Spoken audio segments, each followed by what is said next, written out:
Assalamualaikum warahmatullahi wabarakatuh. Selamat pagi anak-anak. Hari ini kita melanjutkan pembelajaran terakhir pada subtema 1 masih di tema 4B, yaitu di pembelajaran 6. Untuk pembahasannya silahkan simak video berikut ini. Anak-anak pintar, pada saat kalian berangkat ke sekolah, biasanya kalian naik kendaraan apa? Jadi kangen belajar di kelas ya. Semoga deh secepatnya kita bisa belajar di kelas lagi ya. Oke, kita lanjutkan. Kendaraan apa yang biasa kalian naiki saat akan pergi ke sekolah? Apakah kalian naik angkutan umum? Ataukah kalian biasanya diantar menggunakan sepeda motor? Atau mungkin kalian diantar menggunakan mobil? Tahukah kalian sumber energi apa yang digunakan oleh kendaraan-kendaraan tersebut? Ya, kendaraan-kendaraan tersebut menggunakan bahan bakar minyak atau BBM sebagai sumber energinya. Lalu, apakah kalian tahu sumber daya alam apa yang digunakan tersebut? Jawabannya adalah minyak bumi. Bensin, baik itu Pertamax, Pertalite, ataupun premium, dan juga solar, semua berasal dari minyak bumi. Sekarang, coba kalian perhatikan gambar berikut ini. Menurut kalian, apa yang diceritakan pada gambar di atas? Ya, gambar tersebut menceritakan tentang mobil menggunakan bahan bakar minyak atau BBM sebagai sumber energinya. Terus, gambar mana saja yang membuat kalian menjawab demikian? Oh, tentu saja kita menjawab begitu karena di gambar tersebut tampak mobil yang akan mengisi bahan bakarnya di stasiun pengisian BBM atau kita sebut sebagai pom bensin. Jawaban yang kamu berikan tadi bisa dikatakan sebagai gagasan pokok dari gambar tersebut. Dengan kata lain, jawaban tadi merupakan gagasan pokok dari teks visual. Sekarang, mari kita kembangkan gagasan pokok tersebut. Tadi sudah kita sebutkan bahwa pokok cerita dari gambar tersebut atau yang kita sebut gagasan pokoknya adalah mobil menggunakan bahan bakar minyak atau BBM sebagai sumber energinya. Sekarang kita identifikasi gagasan pendukungnya atau kalimat-kalimat penguat atas gagasan pokok tersebut. Untuk menentukan gagasan pendukungnya, kita bisa ambil dari gambar-gambar yang mendukung atau menguatkan gagasan pokok pada gambar tadi. Tadi kita sudah menyebutkan satu, bahwa mobil mengisi bahan bakarnya di stasiun pengisian BBM atau pom bensin. Nah, mengisi BBM-nya itu dengan cara bagaimana ya? Bahan bakar minyak diisikan dari mesin pengisian. Lalu, sebelum mengisi bahan bakar, tadi di gambar mobil tersebut harus bagaimana dulu? Sebelum mengisi bahan bakar, mobil tersebut terlebih dahulu mengantre untuk menunggu giliran diisi bahan bakar oleh petugas. Oke, kita sudah menemukan gagasan pokok dan juga beberapa gagasan pendukungnya. Sekarang, mari kita susun menjadi sebuah paragraf yang padu. Kita mulai dengan menuliskan gagasan pokoknya, kemudian diikuti dengan menuliskan gagasan-gagasan pendukungnya.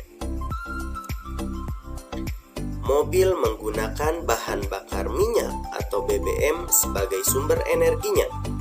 Mobil mengisi bahan bakarnya di stasiun pengisian BBM atau pom bensin. Bahan bakar minyak tersebut diisikan dari mesin pengisian. Sebelum pengisian bahan bakar, mobil terlebih dahulu mengantre untuk menunggu giliran diisi bahan bakar oleh petugas. Dan akhirnya didapatlah paragraf tersebut. Bagaimana? Mudah bukan membaca gambar kemudian menafsirkannya menjadi sebuah paragraf? Perlu kalian ingat, di dalam menafsirkan gambar menjadi sebuah paragraf, kita harus memperhatikan penggunaan kata-kata baku, yaitu kata-kata yang sesuai dengan ejaan bahasa Indonesia yang baik dan benar. Anak-anak pintar, pada pembelajaran sebelumnya kita sudah mempelajari mengenai hak dan kewajiban kita terhadap energi listrik. Begitu pula halnya, kita juga mempunyai hak dan kewajiban terhadap energi minyak bumi. Indonesia kaya akan sumber daya alam, salah satunya minyak bumi. Minyak bumi merupakan hasil tambang sebagai bahan baku pembuatan BBM atau bahan bakar minyak, seperti premium, pertalite, solar, dan aftur. Setiap warga masyarakat berhak memanfaatkan sumber daya alam yang ada di wilayah Indonesia. Dan negara mengatur pemanfaatan sumber daya alam Indonesia tersebut dalam Undang-Undang 1945, yaitu pada pasal 33 ayat 3, yang berbunyi, bumi dan air dan kekayaan alam yang terkandung di dalamnya dikuasai oleh negara dan dipergunakan untuk sebesar-besarnya kemakmuran rakyat.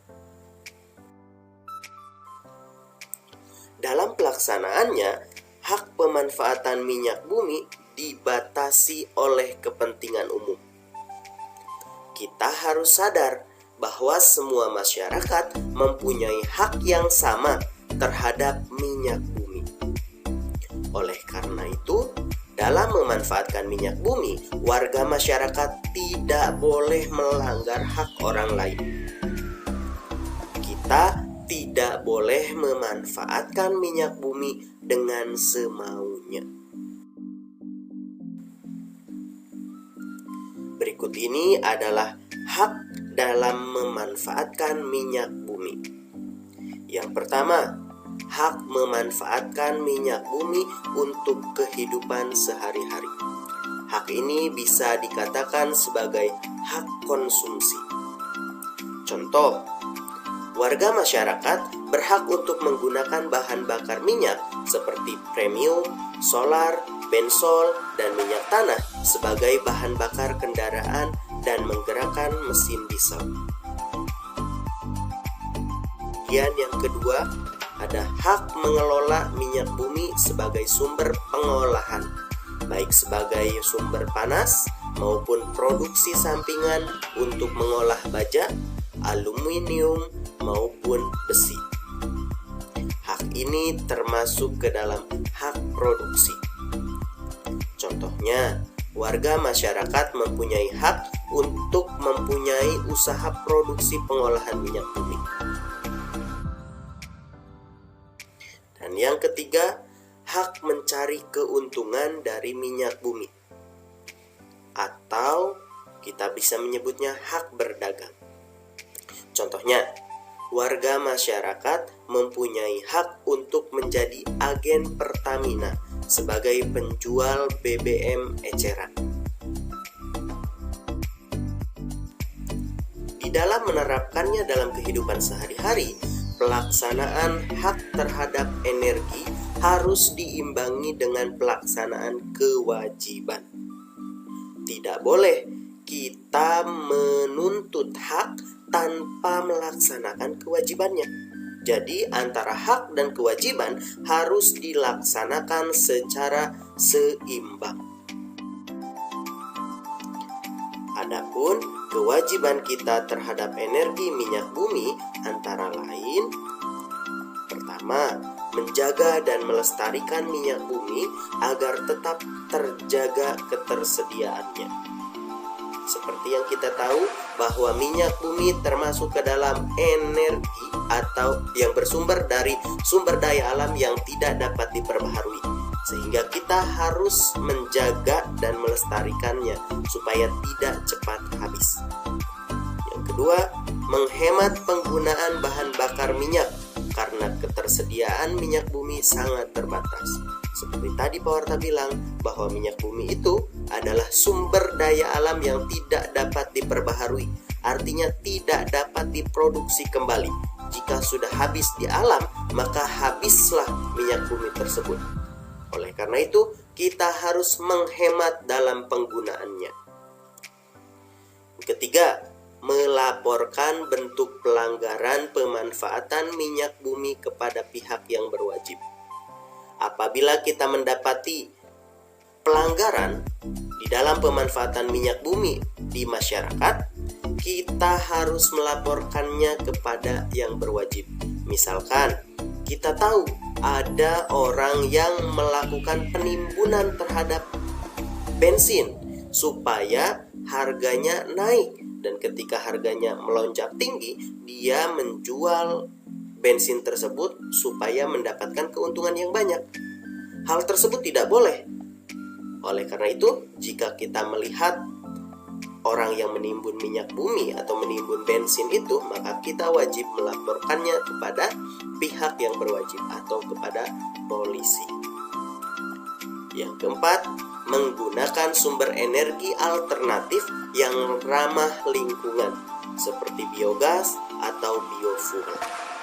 Belakangan ini kita sudah menggalakkan atau mencari beberapa energi alternatif untuk menggantikan energi minyak bumi tersebut.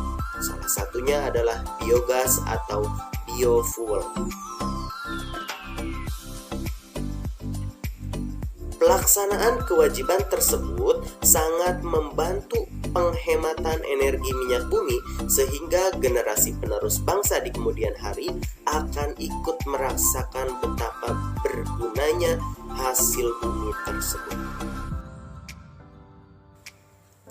Kita harus membiasakan dalam kehidupan sehari-hari untuk menghemat energi, terutama energi minyak bumi. Karena jika tidak ada sikap hemat dalam memanfaatkan minyak bumi, hal yang akan terjadi adalah pemanfaatan minyak bumi tidak bisa merata. Di lain pihak ada orang yang menggunakan minyak bumi tersebut dengan semena-mena, dan di pihak yang lain ada juga warga masyarakat lain yang tidak bisa menggunakannya sama sekali. Selain itu, minyak bumi juga akan habis, sehingga generasi penerus kita tidak akan bisa ikut merasakan manfaat minyak bumi. Apa yang dapat kamu lakukan untuk menghemat energi? Ya, salah satunya adalah mengajak orang lain melakukannya melalui kampanye. Nah, di sini misalnya kamu akan melakukan kampanye kepada warga sekolah atau kepada warga, ya, kepada masyarakat di lingkungan sekitar kamu. Tujuan dari kampanye tersebut adalah mengajak mereka melakukan penghematan terhadap energi yang mereka gunakan dalam kehidupan sehari-hari. Sebelumnya, apa sih yang dimaksud dengan poster? Poster adalah suatu desain grafis yang di dalamnya terdapat gambar dan kata-kata pada kertas yang berukuran besar. Isinya memuat tentang informasi dan ditempel di tempat-tempat umum agar dapat dilihat atau dibaca banyak orang. Poster sifatnya untuk mencari perhatian banyak orang. Poster juga bisa menjadi sarana untuk mempromosikan produk, jasa, kegiatan seputar pendidikan, dan lain-lain. Poster bertujuan untuk memberikan informasi, mengajak, dan mengimbau banyak orang untuk melakukan sesuatu seperti apa yang digambarkan atau dituliskan pada contoh poster pada buku paket. Ciri-ciri poster.